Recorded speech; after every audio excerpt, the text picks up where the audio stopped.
don't like folks who can't relish life and relax. And I'm really annoyed by ones who aren't able to switch over instantly from the state of being lax to ready, steady, go condition. To my understanding, the ability to enjoy life and to make a dash whenever required is the utmost art ever known.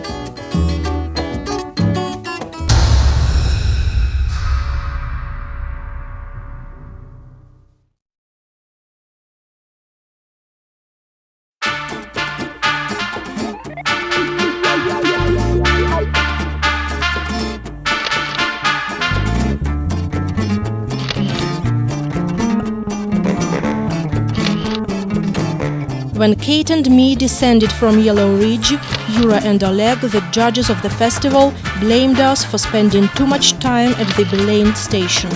They are complete sportsmen and got a stopwatch in their heads. Having heard these accusations, Kate starts awkwardly justify herself.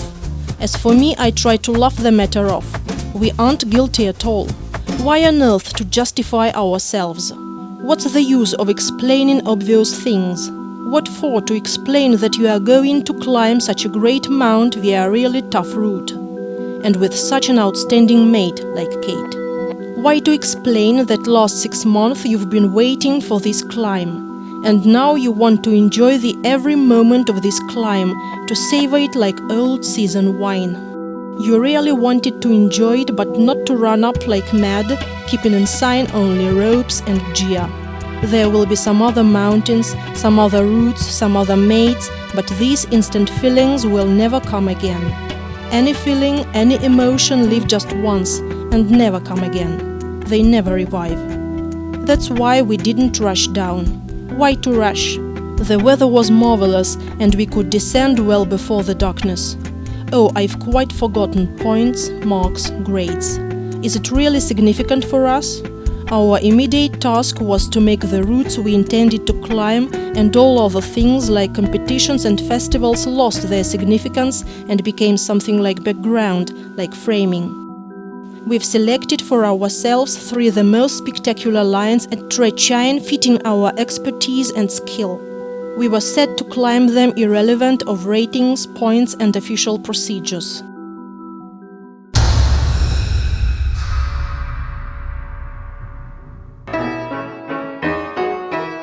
The first warm-up route of our choice was sheer southern wall of Little Cassin at Tor Preuss, the eastmost and lowest tower in Lavareda Massive. The route was just outstanding. According to Russian grade, it turned out to be 5A grade. I find it too tough for being a warm-up route, as I had to climb up with a backpack and a full set of gear. Anyway, we had to take such a vertical start, we were all aimed at Comici, Cima Grande.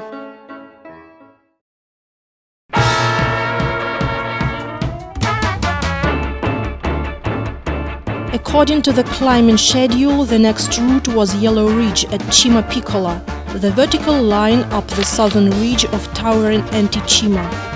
This route is really diverse, very masculine, strong arm climbing up, overhanging, alternated by the pitches of nice female climbing, meditative, gracious and airy.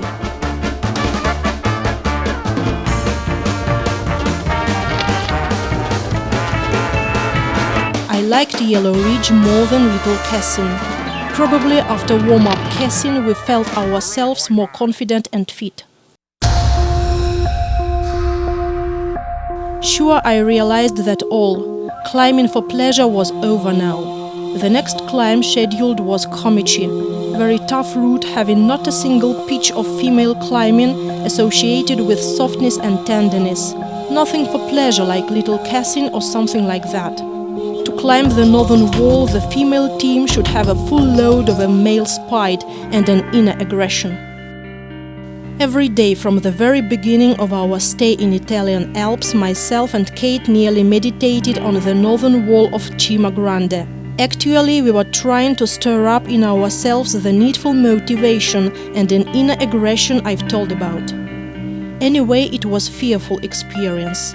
The wall looked absolutely frightfully. It was unreal and funny just to think that we can ever climb it. Johnny, our generous consultant on all issues, had been working here as a guide for 40 years. We've asked his advice whether it's possible to climb Komichi tomorrow.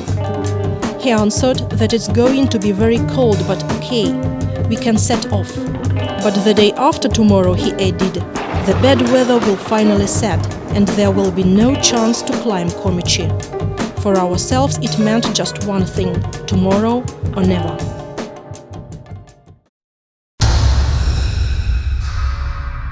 Feeling very cold in sultry Italian Alps may seem something ridiculous. Anyway, it was a really freezing experience. There was no way back. As soon as you make a step beyond the point of no return, your mind becomes really clear. No doubts, no hesitations, no unnecessary thoughts. You have to move forward. You have no choice. What happened later in the modern Russian language is called by the word «жесть». No more idle chatters at the stations, no more ladylike style, no womanhood at all, no coquetry. Just fight up the wall, blind fury, spite, clenched teeth, frozen fingers. And visual control over each other at the station to avoid a fatal mistake while getting the belay ready. Everything has gone. Just three of us, me, Kate and the wall, here and now. The brain and body are all set to one goal: to make to the top before the darkness, just up. No time and desire to look around and enjoy the majestic view of a giant walls around you, far below and somewhere high in the sky. Just an instant eye click, just a mental shot which will be stored in your memory till the base camp. Later on, down below, in safety you'll get these shots projected to your inner screen and enjoy these mind-boggling, break-the-neck mental shots.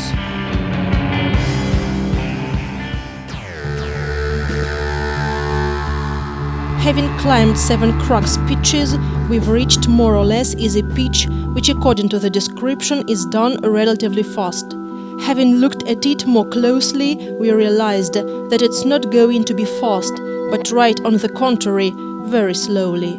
Why slowly? Because all the rocks towering upwards were of 4th or 5th grades and all covered by water ice. When our male colleagues Dulnev and Lastочkin climbed here a few days earlier, these rocks were just wet. Now they were completely under water ice. The mountaineering became a figure skating on a vertical ice of climbing shoes instead of the skates. Still, I can't understand how Kate managed to solo this way up the ice-clad wall. At the end of the climb, Komichi decided to grasp our balls, or just to check whether we, the ladies, really have them. We have already started to relax, thinking that only one severe pitch left. In the route description it was put like that: a delicate and nervous traverse under the roof using stoppers.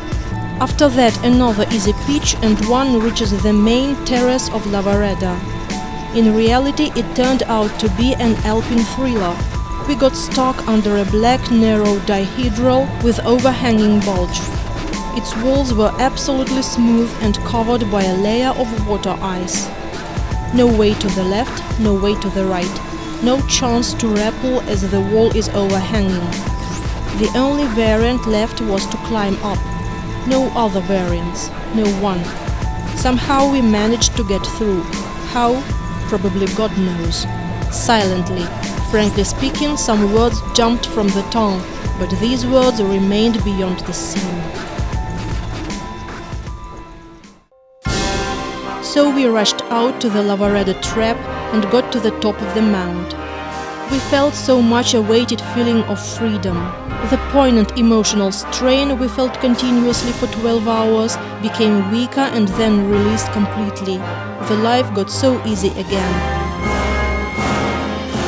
Later we came to know that this day all other teams, including males, preferred to descend due to the same reason as we had near the summit.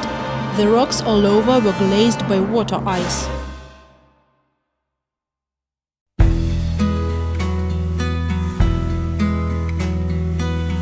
Now I have one more dream. Earlier I dreamt of staying overnight at the summit of Jelik, but every time I had to rush down. One day this dream came true. Now I have another dream, to stay overnight on the summit of Cime Grande. I'm confident it will happen sometime, but with some other partner, as Kate doesn't like to sleep on the top. Better.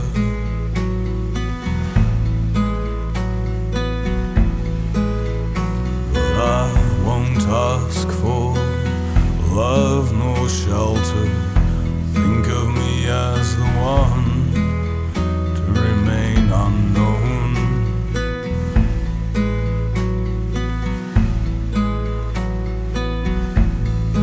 For more than you have been a face to hide.